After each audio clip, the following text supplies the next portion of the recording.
어떤 감동을 여러분께서 받으셨을까 이렇게 궁금하기도 한데 저도 이제 낙태를 당할 뻔했던 그런 제가 당할 뻔했던 사람이었기 때문에 이 부분에 저에게는 많은 생각들이 이렇게 떠올랐던 것 같아요. 근데 이제 마지막에 사랑은 떠나간 사람이 없을지라도 우리 안에 같이 느낄 수 있다라는 것이 이 현장에서 느낄 수 있다라는 것이 예수님이 떠나가신 다음에도 그랬을 거고 또 저희도 사랑하는 사람이 떠난 다음에도 우리 주변에 충분히 느낄 수 있다라는 것이 참 다시 생각해봐도 감사한 것 같습니다. 이게 우리 감정이기 때문인 것 같아요.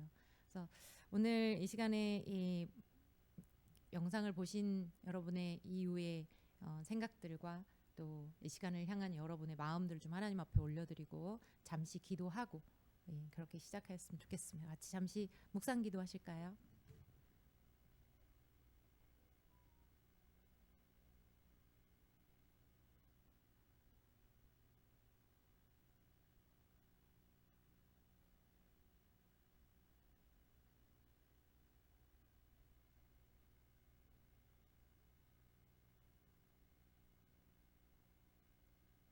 하나님, 이 예배를 처음부터 마지막까지 주께서 주장하여 주시고 이곳은 주의 발등상입니다.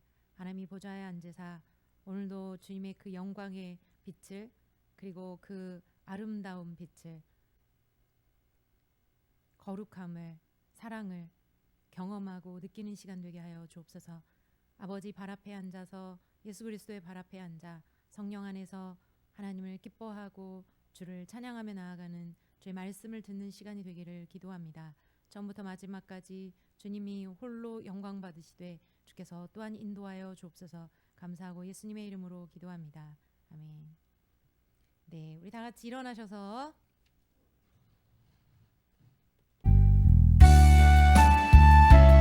마지막으로 이 찬양하고 함께 기도합니다. 내게 있는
다시 한번 하십시다. 내게 있는 향유옥합 내게 있는 향유 그 발 위에 가져와 그 발 위에 입 맞추고 그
우리 같이 기도하십시다.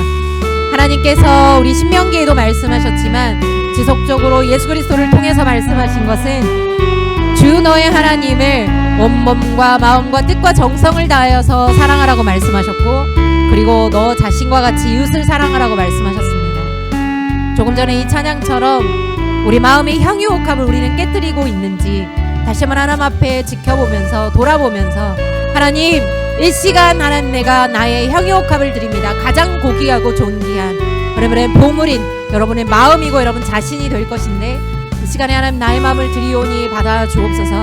하나님 내가 더욱더 주님을 사랑하고 나 자신을 사랑하고 이웃을 사랑하는 사람이 될 수 있게 해달라고 이 시간에 주의 성령의 충만함을 또한 간구하시면서 이 시간은 주님 앞에 같이 기도하며 나가십시다. 같이 주여 일창하고 기도합니다. 주여 아버지 하나님 감사합니다.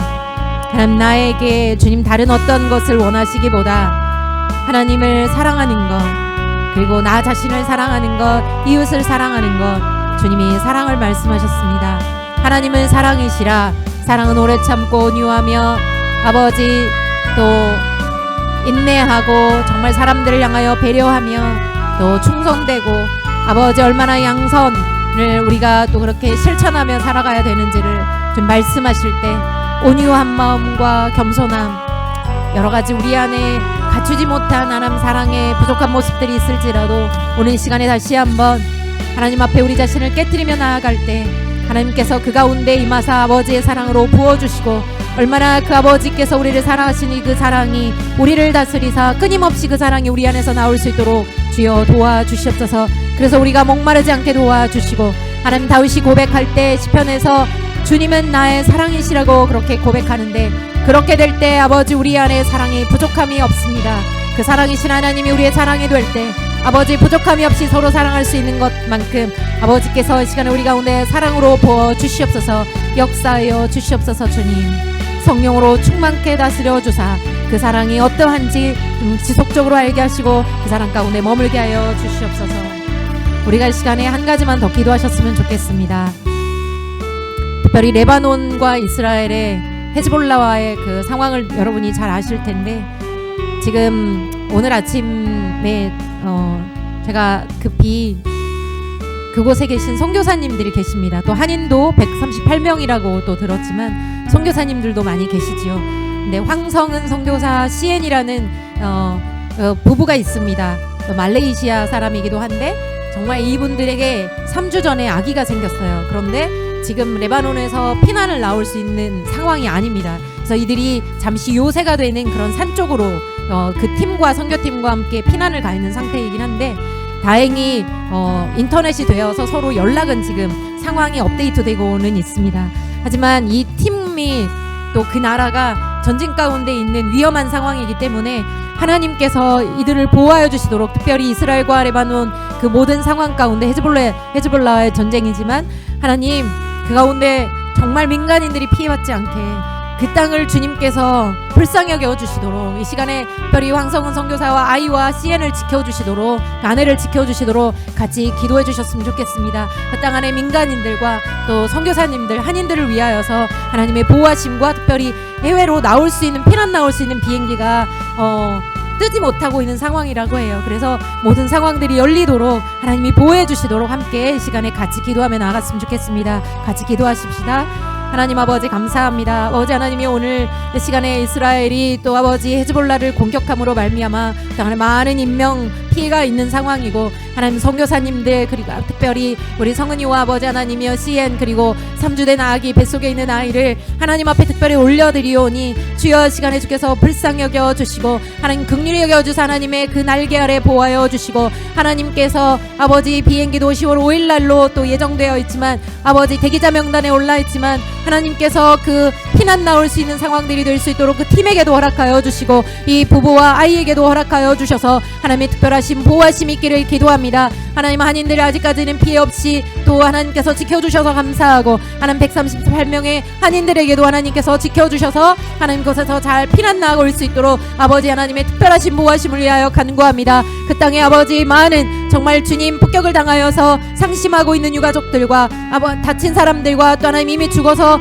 아버지 정말 그 가족의 유가족들이 또 아버지 고통 가운데 있습니다. 많은 사람들이 두려움 가운데 있습니다. 이스라엘 아버지 네타냐후 총리와 하나님이 모든 그런 전쟁 가운데서 하나님 정치적인 상황 외교적인 상황 저희들은 잘 알 수 없지만 아버지 하나님이 개입하여 주셔서 아버지 더 이상의 많은 그런 인명패가 일어나지 않도록 하나님께서 도와주시고 불쌍히 여기사 전쟁이 그치도록 하나님 앞에 기도합니다. 평화적으로 잘 해결될 수 있도록 하나님께서 도와주셔서 러시아와 우크라이나 땅처럼 하나님 장기간의 하나님 전쟁으로 이어지지 않도록 주여 도와주시고 아버지 다시 한번 선교사님들 하나님 그 땅의 민간인들 아버지 하나님이 한인들 특별히 하나님께서 구하여 주시옵소서 보호하여 주시옵소서. 아버지 하나님 아버지 땅의 전쟁과 기근과 하나님 기후의 위기와 또 이 땅 안에 정말 열방 가운데 얼마나 많은 사단의 그런 덫 가운데 많은 사람들이 갇혀 있고 잡히고 멸망하고 죽이고 파괴하려고 하는 그 일에 지금 노출되어 있고 당하고 있는지 주님 너무 잘 아십니다. 그런 의미에서 하나님의 임재는 하나님의 보호하심은 이 교회뿐만 아니라 이 교회가 더욱더 확장되어 많은 사람들이 주 예수 그리스도를 알고 하나님의 나라의 가운데 들어오고 이 모든 어렵고 또 소망이 없어 보이는 그런 상황에서도 죽음까지도 이겨낼 수 없고 막을 수 없는 하나님의 사랑과 평안을 누릴 수 있는 그 자리에 들어올 수 있기를 하나님 앞에 감히 기도합니다. 하나님의 계획이었고 그렇게 이 하나의 교회를 세워주셨는데 아버지 우리가 그 일들을 과연 감당하고 있는지 돌아볼 때 하나님 앞에 죄송하고 여러 부분 부족한 부분이 있습니다. 하나님 이 시간에 용서하여 주시고 다시 한번 하나님께서 우리에게 하나님의 마음을 나눠주시는 시간이 되올 수 있도록 아버지 앞에 간구하오니 오늘도 우리의 귀를 여시고 눈을 여사 하나님의 음성을 듣고 하나님의 그 거룩하심 앞에 하나님의 사랑 앞에 우리 마음이 다시 한번 만져지는 시간 되고 동기부여되는 시간 되게 하여 주옵소서. 처음부터 마지막까지 하나님 홀로 역사하시고 주님이 인도하여 주시기를 부탁드리고 감사합니다. 사랑합니다. 예수 그리스도 이름으로 기도합니다. 아멘. 오늘 주님께서 주시는 본문 말씀 에스겔서 33장 1절로 9절 구약성경 1201쪽입니다. 에스겔서 33장 1절로 9절 한 절씩 교독하도록 하겠습니다. 여호와의 말씀이 내게 임하여 이르시되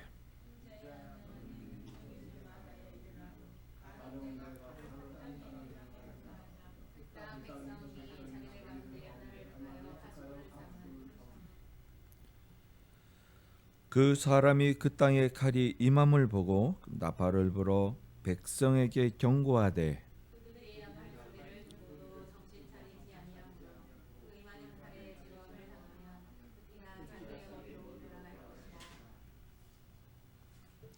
그가 경고를 받았던들 자기 생명을 보존하였을 것이나 나팔 소리를 듣고도 경고를 받지 아니하였으니 그 피가 자기에게로 돌아가리라.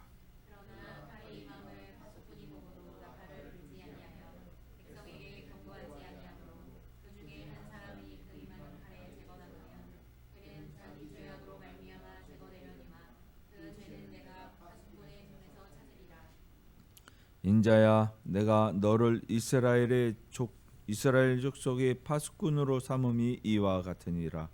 그런즉 너는 내 입의 말을 듣고 나를 대신하여 그들에게 경고할지어다.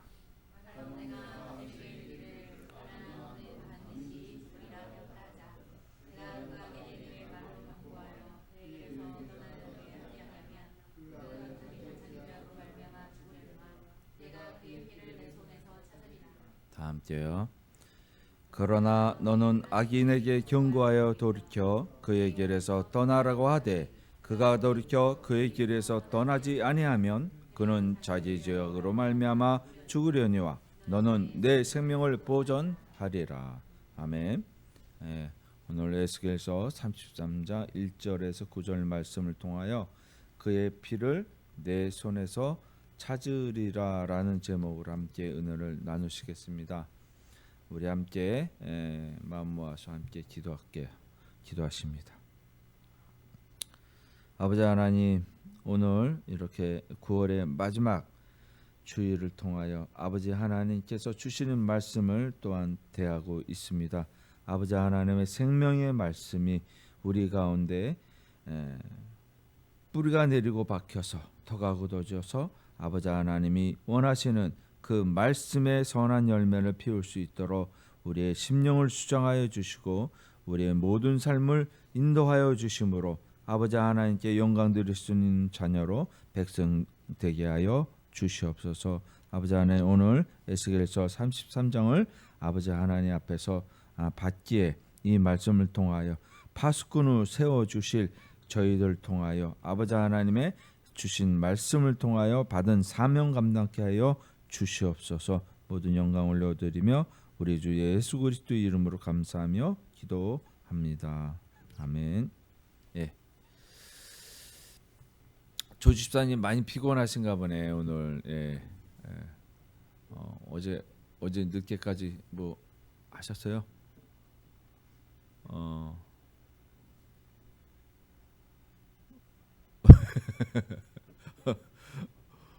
조금 피곤해 보이죠 오늘 조 집사님. 예.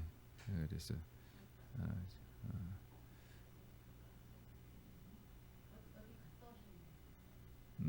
네.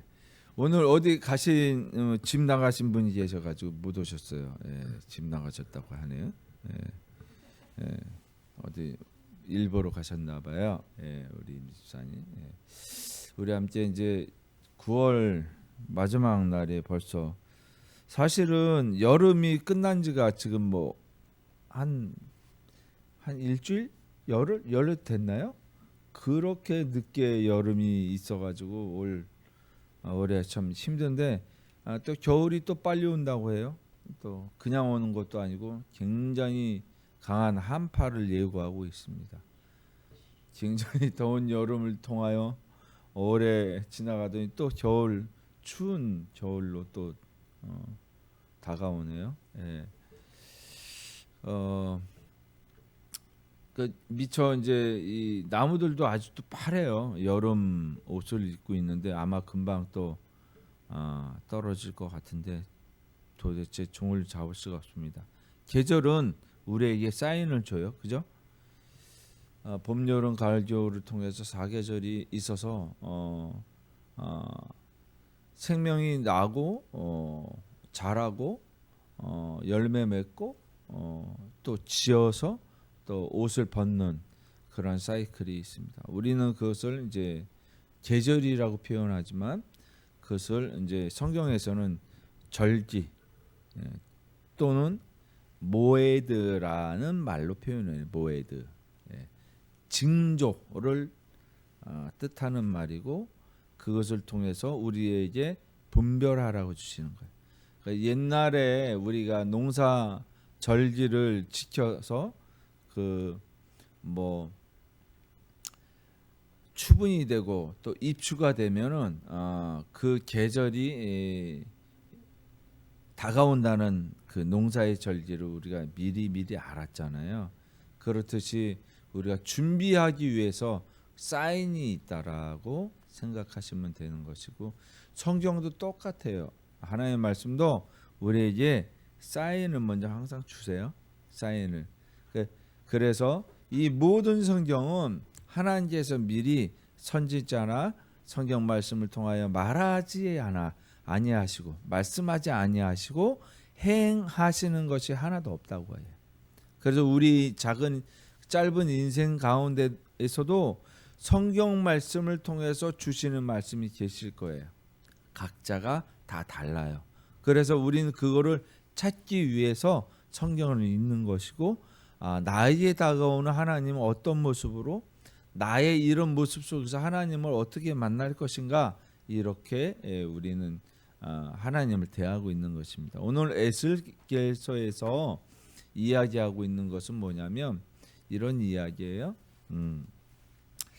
오늘 본문을 읽었지만 그 에스겔 선지자를 통해서 하나님께서 사인을 경고의 메시지를 보내는 거예요. 망할 것이다. 북이스라엘이 722년에 망하고 BC 주전 722년에 망하고 그 다음에 남유다가 멸망을 하게 되는 것이죠. 이제 남유다가 이제 586년, 즉 다시 말하면 유수 사건이 다시 말하면 그 바벨론이 1차 침공을 해서 거기서 왕을 잡아가고 사람들을 잡아가요. 그게 1차 유수예요. 그게 605년에 주전 605년에 있어요. 그리고 두 번째 유수가 이제 597년에 있는데 이때 이제 시드기야를 잡아가게 되죠. 마지막 왕이에요. 남유다의 마지막. 그렇다면 마지막 왕이라고 제가 했듯이 이 에스겔 선지자는 언제냐면 포로기 이스라엘 백성이 포로기 전서부터 포로 되는 중반까지 이렇게 활동했던 선지자예요. 예. 포로 전에서 포로까지 가장 긴 기간 동안에 사역을 한 선지자가 누구냐면 다니엘이에요. 포로기 전서부터 포로기 중간, 포로기 후까지 멸망하고 나서까지 이제 다니엘 선지자가 활동을 하게 되는데요. 동시대의 인물이다 이렇게 보시면 되는 거예요. 거의 동시대다 이렇게 보시면 되고, 바벨론이 어떤 땅이냐면 이런 지금 색깔 있는 요게 바로 이스라엘 땅이죠.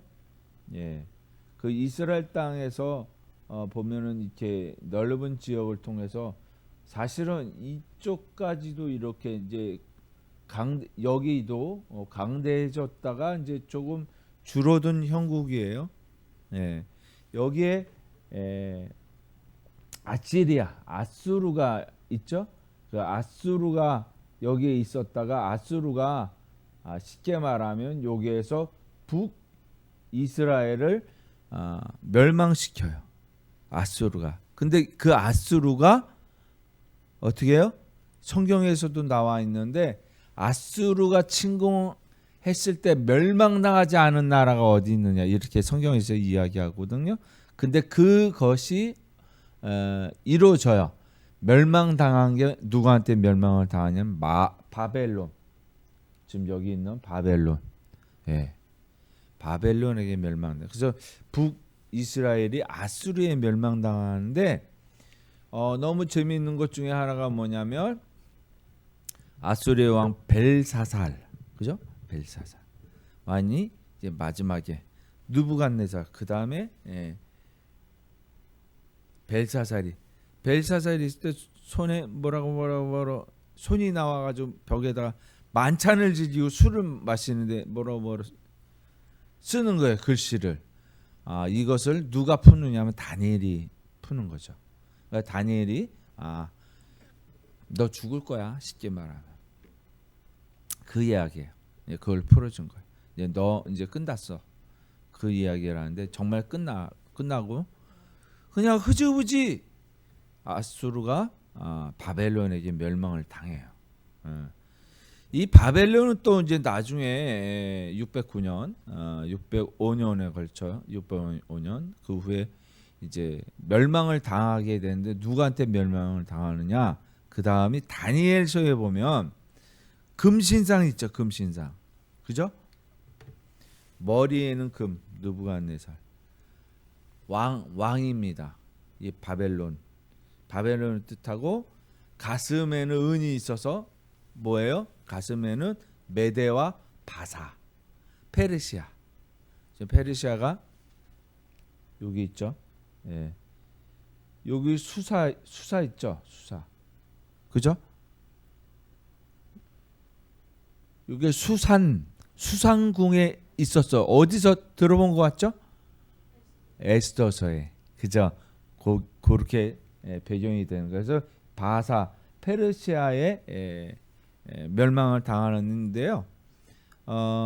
어쨌든 간에 이제 역사는 이렇게 돌고 돌아요. 그 나라는 망할 것이다. 지금 누구에게 전하는 경고냐면 오늘 메시지가 남유다 이스라엘에게 전하는 하나님의 메시지 경고를 보낸 거예요. 멸망할 거야.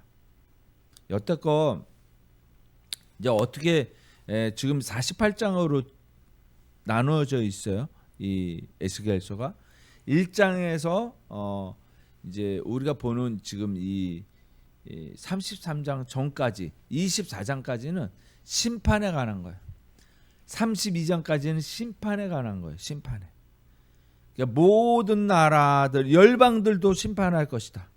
지금 주변 나라들 다 보이시죠? 여기에도 모압이 있고 암몬이 있고 에돔이 있단 말이에요. 여기에 대한 하나님께서 예언도 하시고 이스라엘 백성에게도 예언을 하시는 거예요. 멸망할 거야 이런 거예요. 그리고 그 멸망이 있고 난 다음에 다시 회복할 것이야.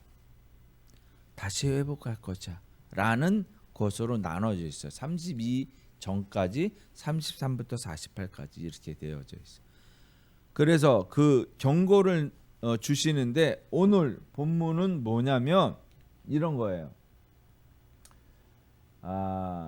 지금 내가 너 에스겔에게 임무를 주겠다. 임무를 줄 텐데 그 임무가 뭐냐면 파수꾼이야. 보초병.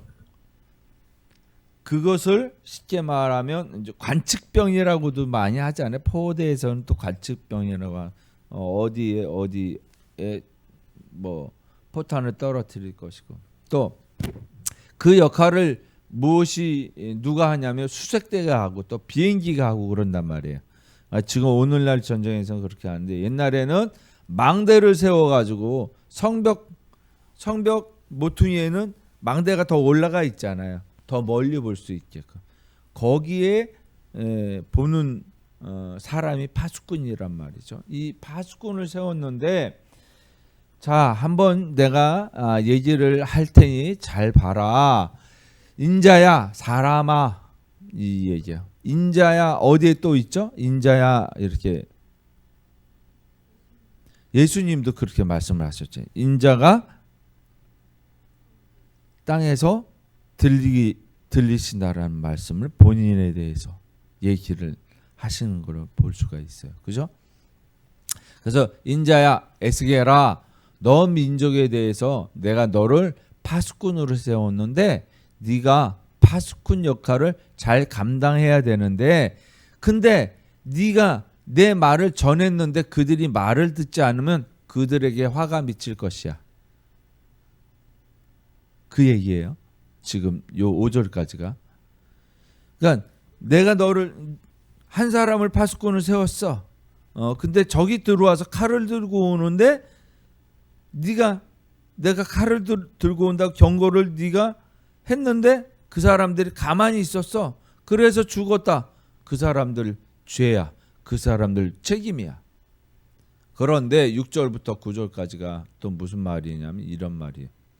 그런데 내가 너에게 파수꾼으로 세워서 내가 나의 말을 전하라고 했는데 네가 전하지 않았어. 그런 그 피가 그래서 외적이 들어와서 사람들이 죽었다면 그 피가 누구한테서 그 책임을 찾을 것이냐면 파수꾼한테 찾겠다는 거예요. 그러니까 분명한 건 뭐냐면 경고 멸망할 거야 라고 분명히 메시지를 주셨다라는 얘기예요. 그래서 네 임무가 그렇게 막중해. 우리가 이 이야기를 아주 쉽게 찾을 수가 있는데 지금 본문은 조금 어렵게 표현을 하고 막 이렇게 해놓은 거예요. 자, 근데 이 이야기를 또 누구한테 전해줬냐면 우리가 잘 알고 있는 물고기 뱃속에 들어간 요나. 그죠? 요나에게 자기 나라에 경고를 하라는 게 아니라 자기 옆 나라 아수르 아까 봤던 요 아수르 아수르의 성이 니느웨 여기 있죠. 니느웨에 가서 전하라. 근데 아수르가 얼마만큼 머리 아프게 했어요. 맨날 결국은 북이스라엘을 멸망시켰잖아요. 그죠? 아수르가. 근데 그 아수르한테 가서 니느웨 성에 가서 멸망당할 거라고 전해. 아니 근데 쉽게 말하면 아수르가 누구예요? 원수잖아요. 원수. 자기 나라를 그렇게 괴롭혔던 우리나라와 일본 관계 비유를 했었어요. 근데 여러분들은 내가 너를 선교사로 지명을 할 텐데 네 일본 가서 회개하지 않으면 멸망당한다고 얘기해. 아니 참, 아니 말도 안 되는. 아니 왜 그들에게 경고를 해? 멸망시키시면 되지. 그 말을 들은 요나가 도망을 가버려. 멀리 다시스라는 데로. 보이지가 않는데 도망갔어. 배 타고 도망을 갔어요. 야 웃긴다. 아니 나더러 그 일을 하라고? 말이 안 돼. 그냥 도망을 가버렸어. 멸망 당해야지. 무슨 소리야. 하나님이 공의의 하나님이셔? 이게 정당하다고 보시는 거야? 우리는 하나님 백성인데 정당하다고 봐? 이건 잘못돼서 하나님이 착각하신 거야. 그러니까 도망을 갔단 말이야. 근데 그래가지고 물고기 뱃속에 집어넣고 다시 3일 만에, 그죠? 3일 만에 살아났어요. 부활했단 말이에요. 쉽게 말 죽었다가 살아. 그래서 야 전할래 안 전할래? 전하겠습니다.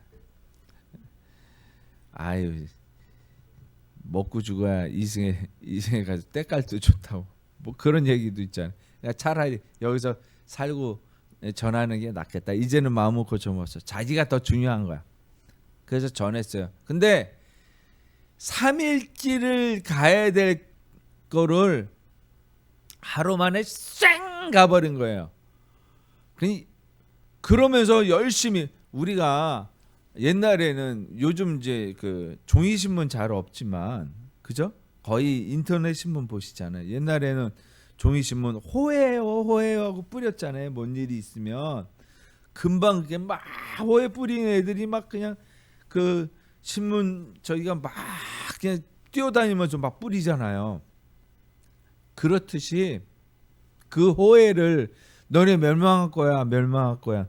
그냥 걸어가야 될 걸 뛰면서 그냥 야 이놈들아 니들 멸망할 거야. 그냥 몇 마디 안 하면서 쌩 지나갔어요. 근데 니네 사람들이 딱 보니까 저 또라이 아니야? 쉽게 말하면 그렇게 생각했었을 거예요.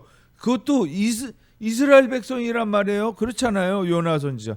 저 좀 웃기는 놈이네. 근데 우리가 망한다고? 뭔 말을 한 것 같은데 망한대. 그리고 쌩 지나간 거야. 그렇게 사명을 듬성듬성한 거예요. 어떻게 보면. 근데 너무 놀라운 게 뭐냐면 느느웨가 어떻게 해요? 회개를 했단 말이에요. 아니 일본에 여러분 갔어요. 어떻게 되든 간에 비행기 타고 가서 떨궈서 이제 가서 얘기를 전해야 되는데 야 니들 회개 안 하면 죽어. 멸망할 거야. 이거를 전하는데 어떻게 해요? 찝찝하게 그냥 하나님 말씀이니까 전하긴 전하게 됐고 그냥 뭐 지나가면서 일본은 멸망할 거야. 하나님한테 회개 안 하면 하나님이 멸망시키신데 아마 그렇게 그런 거예요. 예. 크게 얘기한 것도 아니고. 그런데 정말 그 말을 듣고 니느웨 사람들이 회개를 했단 말이에요. 이게 말이 돼요? 말이 안 되죠. 어떻게 보면. 아니 물고기 뱃속으로 들어간 것도 황당한데 그게 말이 나돼. 그냥 이거는 그냥 이야기야. 이야기. 왜냐하면 그 당시에 이런 사건이 있고 나서 실질적으로 이스라엘 영토가 넓어졌어요. 전쟁을 한 게 아닌데 아수르가 땅을 줬어.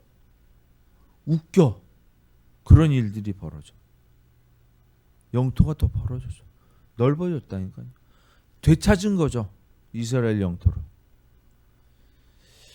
근데 이제 하나 김영현 박사님이라고 알죠? 창조과학 하시는 분인데 그분의 말씀에 의하면 그때 요나가 지나갈 때 그거를 이제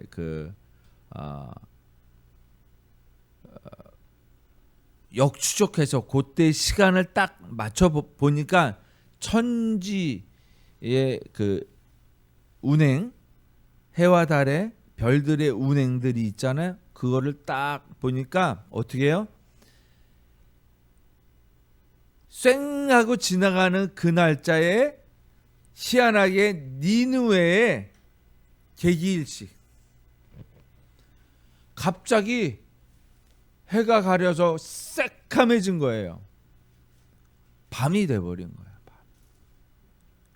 네. 그런 사건이 있었다는 거예요. 여기 성경에는 없는데 그거를 정확하게 역법으로 추산해서 그 날짜를 계산해 보니까는 그때 니느웨 땅에 완전 개기일식이 있었다. 그래서 얼마나 두렵겠어요. 저놈이 쉥 하고 어디 이상한 선지자를 했는데 뭐 그냥 쉥 하고 지나가면서 우리 멸망한대. 그 지나갔는데 그러고 나서 개기일식이 일어났단 말이에요. 그러니까 얼마나 무섭겠어요. 그래서 죄를 뒤집어쓰고 회개를 했다라는 거예요. 우리가 동기에 대해서는 몰라요. 그거는 하나님은 우리에게 있어서 가르쳐 줄 수 있는 것, 우리들이 실질적으로 주목해야 될 것들을 주목해야 될 것들만 딱 주셨단 말이에요. 근데 우리들은 무엇을 더 믿냐면 일식 현상을 더 믿게 되는 거예요. 그죠? 사실 우리의 방식이 좀 달라요. 그래서 하나님이 사인을 줬다라는 거는 그 사인 뒤에 우리가 해야 될 일, 우리가 새겨야 될 말이 있는데 그 말보다는 그 사건 중심, 일 중심으로 본단 말이에요. 아, 그래서 그렇구나. 우리는 그렇게 이해하려고. 뭔가 모르지만은 어쨌든 간에 이건 뭔가 이해 안 돼. 그래서 이거는 하나님 말씀이 아니라 그냥 이야기야. 사람의 이야기야. 그것도 허풍의 이야기야. 그렇게 생각하는 사람들이 누구냐면 자유주의자. 그렇게 생각하는 사람. 자유주의자들이 누구냐면 저쪽에 뭐 어쩌고 저쩌고. 왜? 우리는 그렇게 믿는 게 아니야. 모든 성경은 하나님의 감동으로 이루어졌다고 분명히 이야기하고 있어요. 얌리아 공의회 때에 쉽게 말하면 AD 90년에 이 성경 구약이 정경으로 채택이 됐어요. 지금 우리가 알고 있는 39권의 구약 성경이 공인되었다는, 그 전부터 이미 구약 성경이 있었어요. 여러 구약에 흘러오는 그 성경이 있었는데 그 중에서 우리가 지금 보고 있는 성경과 똑같이 90년에 얌리의 공의회에서 공인을 했어요. 그리고 397년에 신약 성경 약 4세기죠. 4세기에 신약 성경을 또 공인을 해준 거란 말이에요. 우리가 그것을 여태껏 지키고 있는 거예요. 그런데 그것을 이렇게 추려가지고 이거를 성경을 넣고 이거는 좋다, 이거는 아니야 빼, 이렇게 한 게 아니에요. 어떻게 했느냐?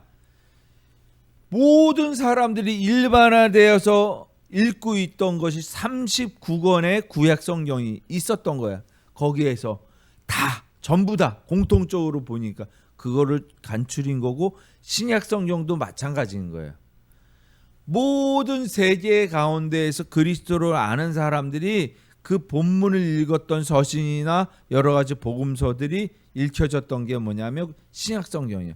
그것을 가지고 여기다 담은 것일 뿐이에요. 이해되시죠? 이거는 누가 사람이 선별해서 이거는 옳고 이것은 그러고 그렇게 한 게 아니에요. 놀라운 거죠. 그래서 여태껏 지켜온 게 이 성경이라 이렇게 말씀드리는 것이고요.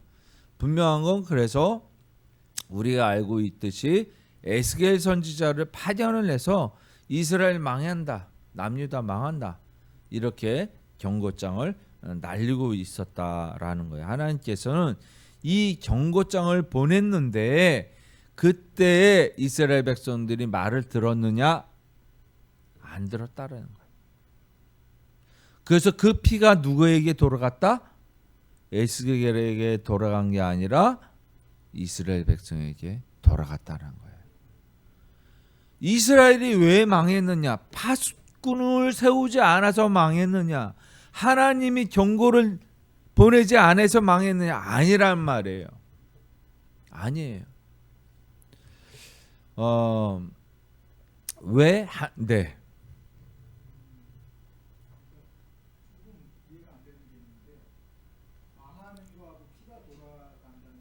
네. 피가 돌아간다는 게 피를 본다는 거죠. 그러니까 피를 흘린다는 뜻이에요. 그러니까 칼로 인해서 무력으로 인해서 멸망을 당한다는 뜻이거든요. 그러니까 결국은 멸망이라는 거는 뭐예요? 이스라엘이라는 나라가 여태껏 하나님과 계약을 맺어서 살아왔단 말이에요. 살아왔는데 너희 나라가 영원하려면 내가 이 계명과 너희에게 지켜야 될 율법을 줄 터인데 이것을 잘 지키면 너네가 영원할 거야. 복이 영원할 거야. 이런 계약이었어요. 백성으로서 너네가 충실히 하면 영원할 거야. 다른 것도 없어. 이 말씀을 순종하여 잘 지키면, 그런데 이 말씀을 잘 지키지 않은 귀책 사유가 백성들에게 있었던 거죠. 그렇죠? 그러니까 이 백성들에게 있었을 때 이 나라가 영원하지 않고 끊어진다는 거거든. 멸망한다는 것. 그 죽는다는 의미, 사람의 한 개인으로 봤어도 죽는다는 의미. 결국 영원히 살지 못했다라는 건 뭐냐면 꼭 창세기에서 일어난 사건과 같단 말이에요. 왜냐하면 생명나무와 선악을 알게 하는 나무가 있어요. 영원히 살 수 있었을 텐데 선악을 알게 하는 나무의 열매를 따먹고 나서 그죠? 영생하지 못했다라는. 그러니까 생명이 관계되는 것들이란 말이에요. 이것은 육적인 의미도 있지만 영적인 의미가 더 강하다. 그래서 사실은 육체가 죽는다는 것, 이것 자체는 무엇을 뜻하냐면 하나님께서 육체를 죽인다는 말씀 안 하세요. 영원히 육체까지 영원히 산다고라고 말씀하신단 말이에요. 그래서 부활이라는 그것을 우리가 믿는 것이죠. 이 땅에서 잘 먹고 잘 살기 위해서 성경을 배우고 순종하고 읽는 것이 아닙니다. 이렇게 얘기하는 설교 들으셨을 거예요. 그죠? 이 땅에서 잘 먹고 잘 사는 게 아니라 죽어서 천국 가려고. 그러니까 신앙의 목적이 이 땅에서 잘 먹고 잘 사는 게 아니라 천국 가서 잘 먹고 잘 살기 위해서. 이렇게 얘기했어요. 옛날에. 그죠? 그런 것들이 많이 있어. 근데 그게 아니란 말이에요. 무엇이냐면 이 땅에서도 장구하리라. 그리고 이 에스겔 선지자가 말씀하는 그 경고의 근본이 뭐냐면 다윗이 받은 언약. 다시 말하면 하나님이 다윗과 세운 언약을 지켜나가실 거다. 그래서 지금 33장의 9절에 보면 이렇게 얘기하죠. 그러나 너는 악인에게 경고하여 돌이켜 그의 길에서 떠나라고 하되 그가 돌이켜 그의 길에서 떠나지 아니하면 그는 자기 죄악으로 말미암아 죽으려니와. 생명이 끊어진다는 것. 이것은 무엇이냐면 생명이 끊어진다는 것, 하나님과의 관계가 끊어진다는 거예요. 너는 내 생명을 보존하리라. 너는 나와 함께하리라. 이 말씀, 세상 끝날까지 너희와 함께하리라는 말씀, 똑같은 말씀이에요. 그 생명에 관계된 문제인데, 이 생명에 관한 문제가 뭐냐면 하나님 말씀을 순종하면이에요. 이 단서가 있는 거예요. 근데 우리의 죄악이 하나님 말씀을 순종하지 아니하였기 때문에 생명이 그죠? 끊어진 거예요. 그래서 우리가 하나님이 말씀하신 죽는다라는 개념, 육체는 죽지 않았지만 무엇이 죽었다? 영이 죽었다라는 거예요. 그런데 마찬가지로 육체도 영원히 산다라는 말씀이에요. 그것은 역으로 이야기해서 이 땅에서도 복이 영원하다는 거예요.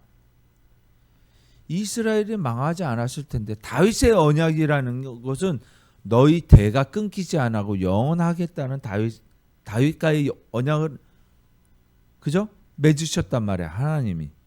그런데 사실상 다윗의 후손이 끊어졌어요, 안 끊어졌어요? 끊어졌잖아요. 그렇다면 하나님 거짓말이잖아. 이스라엘 망하고 남유다, 그러니까 이스라엘로 통칭되는 이 나라가 망했잖아요. 이렇게 경고했는데 말을 안 들어서 망했잖아요. 그죠? 그렇다면 다윗과 세운 언약이 끊어진 거잖아요. 성경 거짓말하고 있는 거예요. 예수님이 계시지만, 예수님이 계셔서, 그러나 하나님의 백성, 하나님의 나라가 임했나요? 다윗의 자손이 임해서 예수님이 완성하셨다고 했는데, 그러면 그 이후에는 지금까지 2000년 지났는데 어떻게 됐나요? 지금 네타냐후가 다윗의 자손인가요? 아니거든요.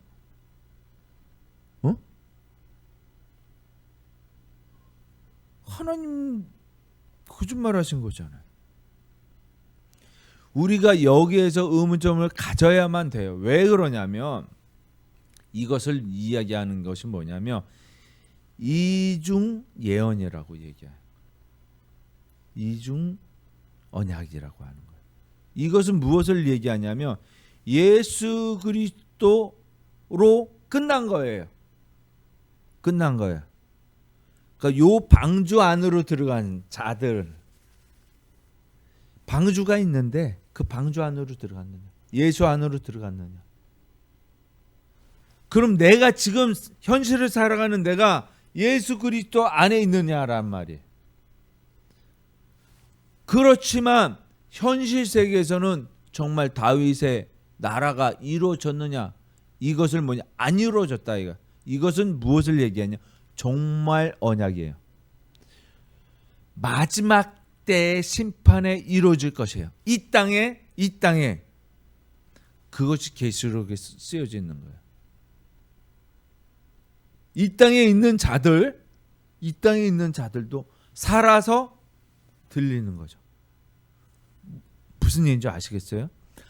이 들린다라는 의미는 진짜 공중으로 뿅 날아간다는 의미가 아니라 이 땅이니까 하늘로 들려 올려진다는 의미예요.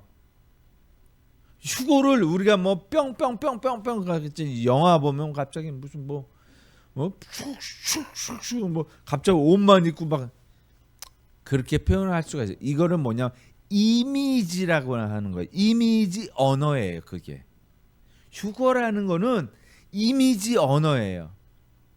하늘로부터 내려오신 분이 하늘로부터 다시 올라가셨듯이 하늘로부터 공중에부터 오셔서 우리를 들어올리신다. 우리 하나님 나라와 함께 하신다는 그런 이미지 언어인 거예요. 우리가 성경에서 알고 있어야 될 것 중에 하나가 그런 것들이거든요.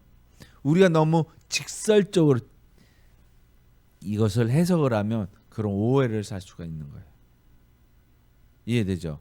그래서 이 땅에 살아가고 있는 사람들 육체도 다시 말하면 만물이 소성케 되는 거예요. 만물이 다시 소생하는 거예요. 이 땅이 새롭게 그래서 새 하늘과 새 땅 신천지 이 말인 거예요. 그래서 옛날의 모습이 없어진 거예요. 완전히 변화된다라는 거. 우리의 몸이 변화가 되어서 들림을 받는다라는 그런 의미.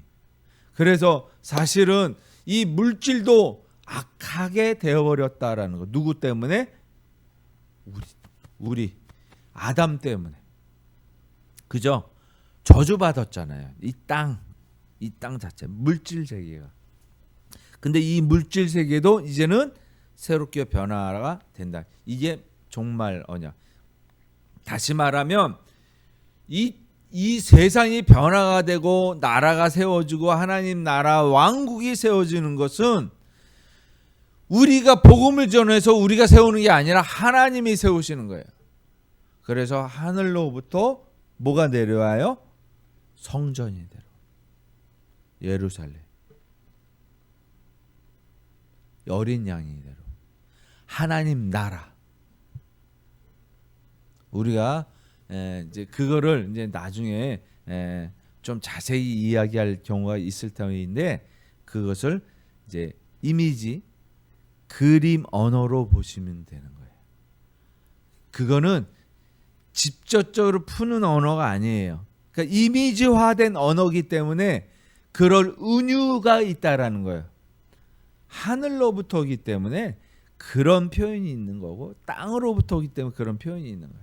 우리에게 이해시킬 수 있는 언어로 하나님께 주신 말씀이다. 이렇게 보시면 되는 거예요. 그래서 오늘 본문에서 파수꾼을 세운 것은 뭐냐면 딱 하나예요. 나팔을 불 때 그 피가 자기에게로 돌아간다. 그 백성에게로 돌아간다는 거야. 파수꾼은 나팔을 불었어요. 그런데 파수꾼이 나팔을 불지 않았어요. 그런 그 피가 나에게 돌아간다. 우리에게 있어서 이런 일들이 일어난다는 것. 작년에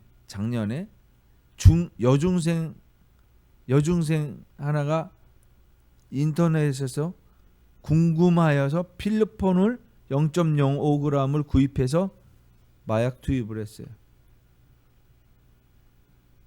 마약 투여를 했다고요. 필로폰은 뭐 마약 중에서 가장 강한 거 아니에요. 그러니까 엄마가 그 딸을 위해서 신고를 했어요. 붙잡혀 들어갔단 말이에요. 남경필이라는 정치인 아시죠? 그 아들이 마약을 해가지고 신고를 했어요. 부모가 자식을 신고를 했다고요. 자식이 미워서 신고했을까요? 그 자식을 살리기 위해서 채찍을 든 거예요. 채찍을. 하나님도 똑같아요.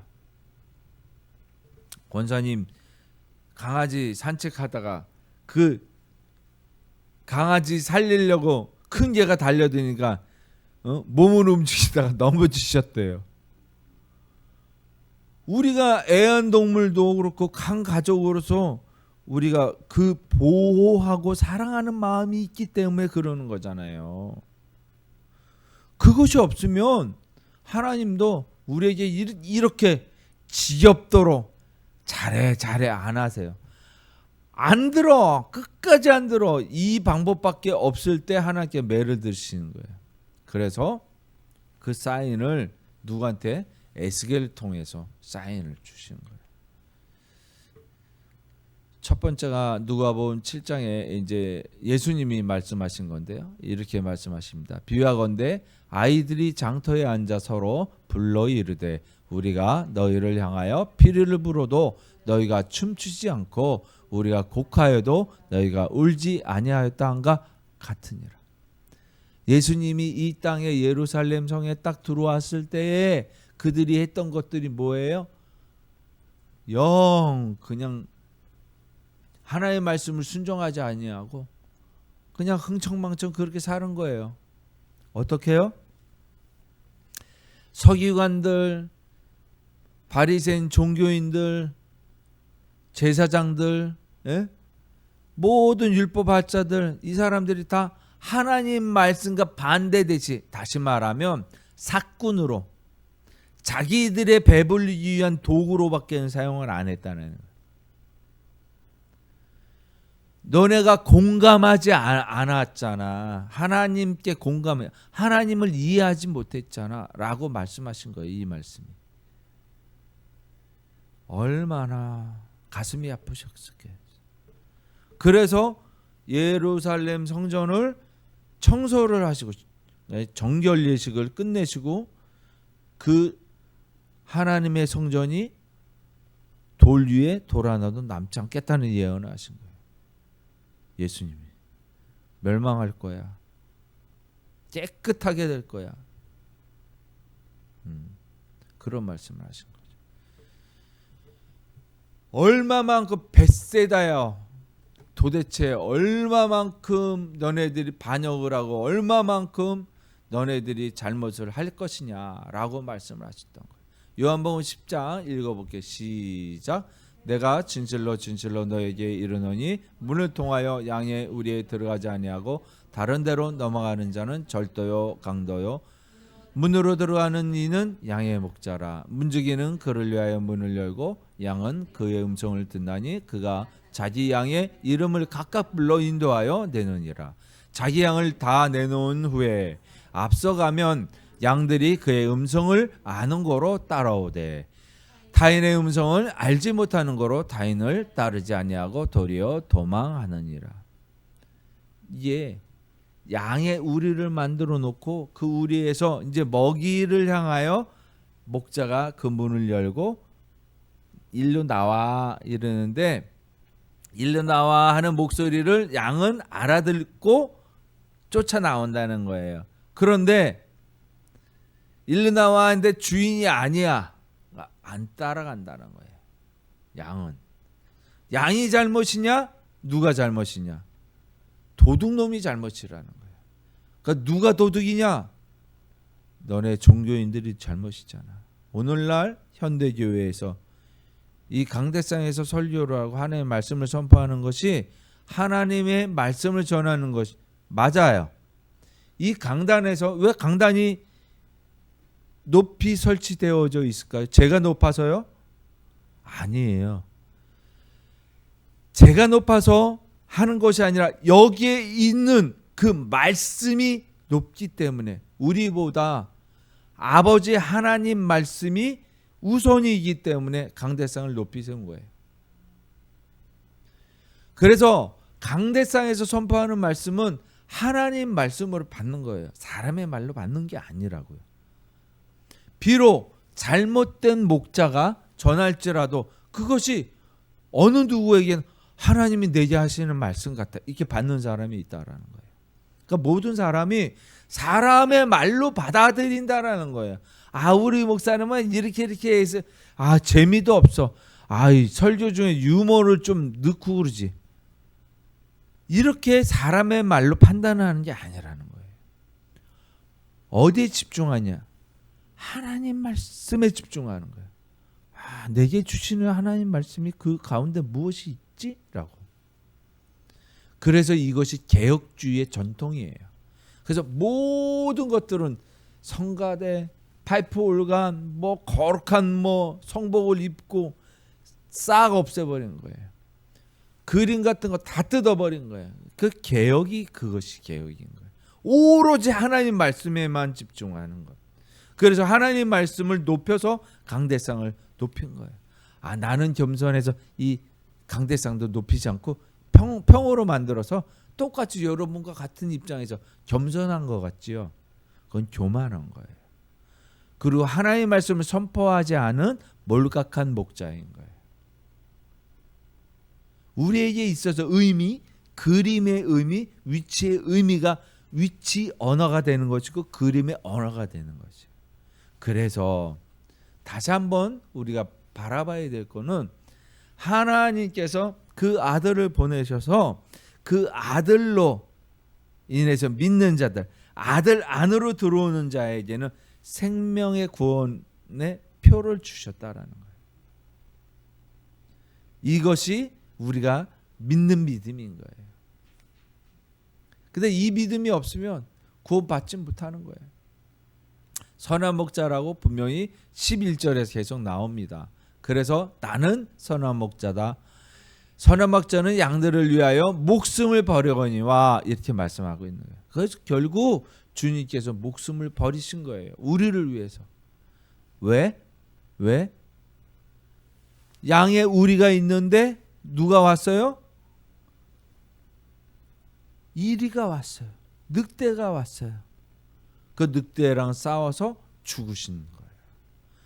양들은 그 우리 안에 온전해지는 것이죠. 하나님께서 주신 말씀 바로 그런 것이고, 예수님께서 이렇게 말씀하셨어요. 마태복음 11장 읽어볼게요. 시작. 예수께서 권능을 가장 많이 행하신 고울들이 회개하지 아니하므로 그때 책망하시되 화 있을진저 거라시나 화 있을진저 벳세다야 너희에게 행한 모든 권능을 두로와 시돈에서 행하였더라면 그들이 벌써 베옷을 입고 제에 앉아 회개하였으리라. 내가 너희에게 이르노니 심판날에 도로와 시돈이 너희보다 견디기 쉬우리라. 가버나움아 내가 하늘에까지 높아지겠느냐 음부에까지 낮아지리라. 내게 행한 모든 권능은 소돔에서 행하였더라면 그 성이 오늘까지 있었으리라. 내가 너에게 이르노니 심판날에 소돔 땅이 너보다 견디기 쉬우리라 하시니라. 그렇게 내가 이야기를 했는데 말을 듣지 않았다. 지금 이 얘기하잖아. 심판날에 두로와 시돈이 너희보다 견디기 쉬웠으리라. 소돔과 고모라에게도 마찬가지로 이렇게 얘기를 했으면 그들은 회개했을 거야. 죄를 뒤집어 쓰고. 니느웨 성처럼. 그런데 내 백성인데, 니네들 내 백성인데 내 말을 따르지 않았지 않느냐. 통곡하시는 거예요. 예수님. 그러니까 우리에게 있어서 주신 것이 무엇이냐면 사명을 주셨어요. 파수꾼의 임무를 주셨어요. 우리에게. 파수꾼의 임무를 주셨는데 그 파수꾼이 하는 일이 뭐냐면 임무가 뭐냐면 사랑이라는 임무를 주신 거예요. 사랑을 전하라. 우리가 너네들 하나님 말씀 안 들으면 죽어. 이런 더러운 것 따라 이 임무를 주신 게 아니에요. 어떤 임무를 주셨어요? 탁발 스님 머리 위에다 대고 불신조 이것을 하라고 주신 게 아니에요. 남을 저주하라고 주신 게 아니라고요. 사명은 그들을 사랑하라고. 이것이 예수 안에 들어가는 거예요. 이것이 길이인 거예요. 사랑하라고. 다른 거 없습니다. 나처럼 선한 목자처럼 사랑하라. 그것이 너희들이 해야 될 일이다 라고 말씀하신 거예요.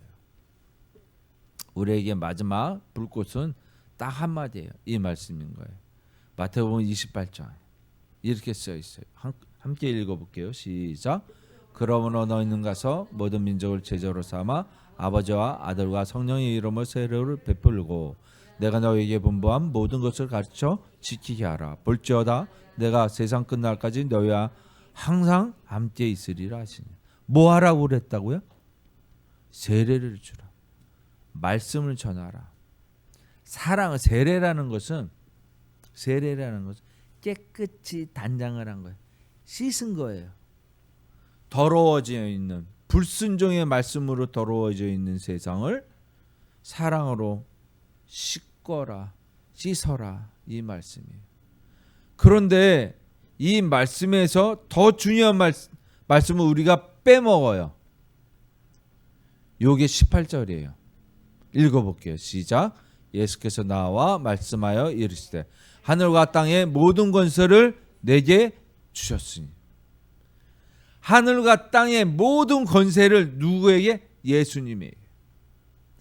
우리가 무엇을 착각하냐면 내가 하는 걸로 착각하는 거예요. 누가 하는 거예요? 권세를 예수님이 하시는 거예요. 하나님이 하시는 거예요. 우리는 시키시는 거, 말씀하시는 거, 그것만 행하면 되는 거예요. 그러면 말씀하시는 게 뭐 이 성경이란 말이죠. 이거를 준행하는 거예요. 그거밖에 없습니다. 근데 이렇게 많은 두꺼운 책이지만 이거 다 지키라고 하지 않아요. 한마디로 뭐라고? 사랑하라. 세례를 주는 것은 사랑하는 거야. 그러면 너희가 내 안에 거하는 거야. 내가 너를 위하여 기꺼이 죽을게. 이렇게 말씀하셔. 나는 선한 목자야. 걱정하지 마. 책임은 내가 져. 걱정하지 마. 이게 믿음인 거예요. 이 믿음이 살아있어야 되는 거예요. 그러니까 우리가 사랑을 하지 않으면, 파수꾼으로서 역할을 하지 않으면 이 피가 누구에게? 나에게 돌아오고. 복음을 전하지 않으면, 세례를 주지 않으면 그 피가 나에게. 나만 살겠다? 그런 일은 없어요. 살 수가 없는 거예요. 선한 목자의 마음을 가진 그 사랑이 나를 살게 하는 거예요. 뭐냐면 이 사랑이, 나는 살겠다가 주구장창 교회에 나오지만 우리 가정 안 나와. 내가 안 나와도 그를 머리끄댕이 붙잡아서라도 데리고 있어요. 교회에 나오라 문턱이 아니라 하나님을 믿게 하는 거죠. 하나님의 사랑을 전하는 것이에요.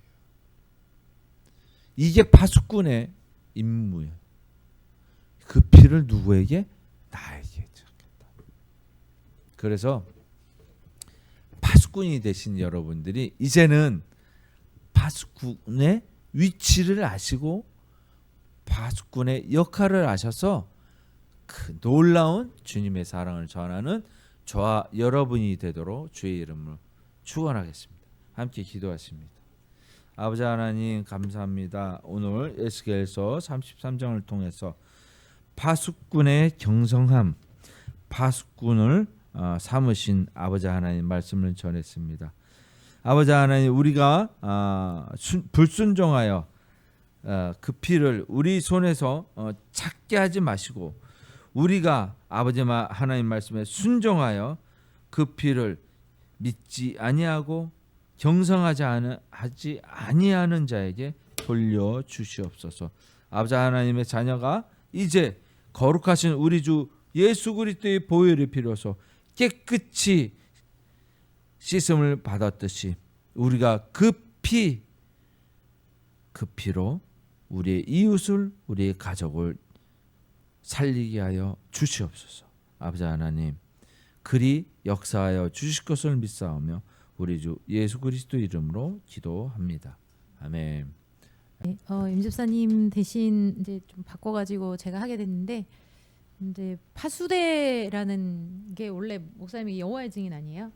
근데 파수꾼하고 파수대하고 오늘 같이 겹쳐서 제가 하나님 이것도 있고 저것도 있는데 뭘 해야 되나 좀 고민이 됐어요. 근데 어저께 제가 이렇게 몸이 안 좋아가지고 이제 병원에 가는 길에 버스 정류장 미세먼지 안심 정류장 있잖아요. 이제 거기 딱 들어갔는데 갑자기 이렇게 제가 이렇게 막 시간 보고 거기에서 어떻게 가야 되는지 뭘 조사해야 되는 게 좀 있어요. 그래서 보고 있는데 어떤 여자분이 거기서 안녕하세요 하면서 이제 그 하나 명함을 딱 주시는 거예요.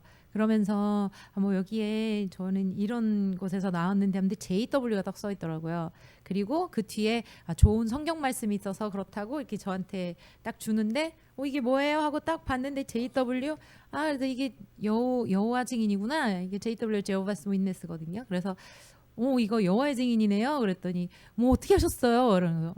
그냥 알고 있다고. 이제 그렇게 하고 얘기를 하는데 이제 여기 2단지 사시나요? 1단지 사신 자꾸 물어보면서 이제 그 성경 말씀에 대해 자기네 것을 얘기를 하려고 하더라고요. 그래서 요 근처에 이 여호와의 그 증인 왕국들도 있는 것 같더라. 이제 이런 식으로 얘기하는데 제 마음에 사실 그분이 딱 그거를 내밀었을 때 제 마음이 엄청 불편했어요. 그래서 지난번에 그 묵상 모임 때도 잠깐 나눴는데 저는 이게 되게 편협한 생각을 내가 되게 좀 편협한 기독교인인가 이런 생각들을 가지고 있다라고. 근데 성경 안에서 그런 이단이나 아니면은 계속 교회를 분열시키거나 그 전에 신천지 이제 그 두 분이 오셨을 때도 제가 엄청 혼냈거든요. 막 혼냈어요. 왜 교회를 모사라고 하면서 이렇게 다 깨트리고 다니고 이렇게 이게 무슨 성경적인 거냐 하면서 제가 엄청 혼내고 당신들 이제 오지 말라고 막 그렇게 하면서 혼냈더니 목사님이 나중에 왜 그렇게 했느냐고 그러면서 목사님 오히려 온유하게 이제 이렇게 하셨는데 제 마음에 어제 진짜 고민이 됐어요. 하나님, 내가 스님을 만나도 편안하게 얘기할 줄 알아야 되고 내가 이 사람들을 만나도 편안하게 얘기할 수 있어야 되고 그런데 지금은 이제 그 신천지 어머니랑은 잘 얘기를 하지만 이 도서관에 오시니까 어머니 또 아이들이 오니까 그런데 이런 사람들하고 제가 사실 미국에서 잠깐 그 길거리에 있는 여호와의 증인하고 얘기해봤거든요. 저한테 큰 소리 치면서 뭐라고 한 때가 있었어요. 그래서 되게 안 좋은 인상도 가지고 있었고 그 파수대 누가 지나가 이렇게 다 세워놓지만 그냥 지나가면서 이렇게 사람들이 관심도 갖지 않고 그런 모습들을 보면서 하나님 제 마음 안에 이게 어떤 이유에서 이렇게 제가 화가 날까요? 이게 뭐 때문에 이런 편협적인 생각을 하고 있을까요? 그랬더니 이제 어제 모태신앙 언니가 제가 어제 좀 쉬려고 했는데 또 오셨어요. 그래가지고 같이 얘기하면서 본인도 그런 생각이 많이 난다는 거예요. 그 사람들이 막 이단이 그렇거나 그렇게 하면은 본인 아니게 짜증이 나고 막 화가 난다는 그런 마음이 편협적이라고 얘기를 하길래 우리가 어렸을 때부터 세뇌당한 게 뭐가 있을까 이 생각도 했긴 했는데 제 마음의 감정을 살펴봤어요. 하나님 도대체 내 마음에 어떤 감정이 이 마음속에 더 그 불편협한 생각 밑으로 있나. 근데 불안이었더라고요. 이 사람이 나의 하나님에 대해서 욕할까 봐 나 자신이 되어 있는 어쩌면은 내가 지금까지 평생을 믿고 살아온 그 하나님에 대해서 이게 틀렸다라고 얘기하거나 나를 이겨버릴 것 같은 그런 느낌이 제 마음 안에 계속 묻는데 이게 올라오는 거예요. 그래서 이 마음을 내가 가지고 있는 이상은 계속 이런 편협한 생각이나 아니면 이 사람들을 대할 때 불편한 감정이 올라오겠구나 이런 생각들이 들었어요. 그래서 제 감정을 조금 더 살펴주고 네 마음이 그랬구나. 근데 괜찮아. 이 사람들은 너를 해치는 사람이 아니야. 너는 네 안에 확고한 하나님이 계시기 때문에. 그래서 이분이 끝까지 저한테 엄청 친절했어요. 근데 제가 나중에 이 사람한테 더 친절하게 해주고 어차피 같은 동 주민인데 같은 동은 아니지만 1단지 2단지 다르긴 한데 그 사람한테 정말 사랑으로 행하고 싶은데 제 마음의 그 감정이 되게 편협적인 생각과 이 감정이 이 사람한테 예수님이 말씀하신 그 사랑을 행하지 못하고 있더라고요. 그래서 정말 감정이 소중한 이게 편협적인 생각은 바꿀 수 있다. 제가 잘해야 된다는 건 알거든요. 근데 이 편협적인 생각 밑에 그 불안한 감정이 있었기 때문에 저한테 그거를 하지 못하도록 한 거를 제가 하나님 앞에 다시 좀 점검하는 시간이었던 것 같아요. 그래서 어저께 그 언니한테도 다시 한번 우리가 어렸을 때부터 너무 세뇌당한 게 있구나. 이단은 틀린 거야. 이게 사람들이 다르다라고 틀린 건 틀리지만 사람은 다를 수 있는 부분을 제가 인정하고 싶지 않았던 거죠. 그래서 어제를 기회로 해가지고 다음부터 그분이 오면 얼굴이 그러니까 제가 이렇게 긴장이 되는 거예요. 웃어줄 수가 없는 거예요. 물론 다 마스크를 썼었어요. 그러니까 그분도 저한테 다가왔겠지만 마스크를 쓴 상태에서 그나마 얼굴이 누군지 정확히 모르니까 다음에는 정말 하나님 앞에 계속 기도하면서 이 사람들은 파수대라고 하지만 난 진정한 파수꾼으로 내가 할 수 있는 무엇이 어떤 것이 있나. 다시 한번 어저께 그 언니와 같이 이렇게 만나서 그 기독교 모태신앙 언니와 얘기하는 시간이 있었는데 좀 고민이 정말 되면서 더 기도하게 되니까 정말 파수꾼으로서의 삶을 제가 잘 살아내고 싶다 이런 생각들을 어저께 좀 많이 했던 그런 시간이었던 것 같습니다. 들어주셔서 감사합니다.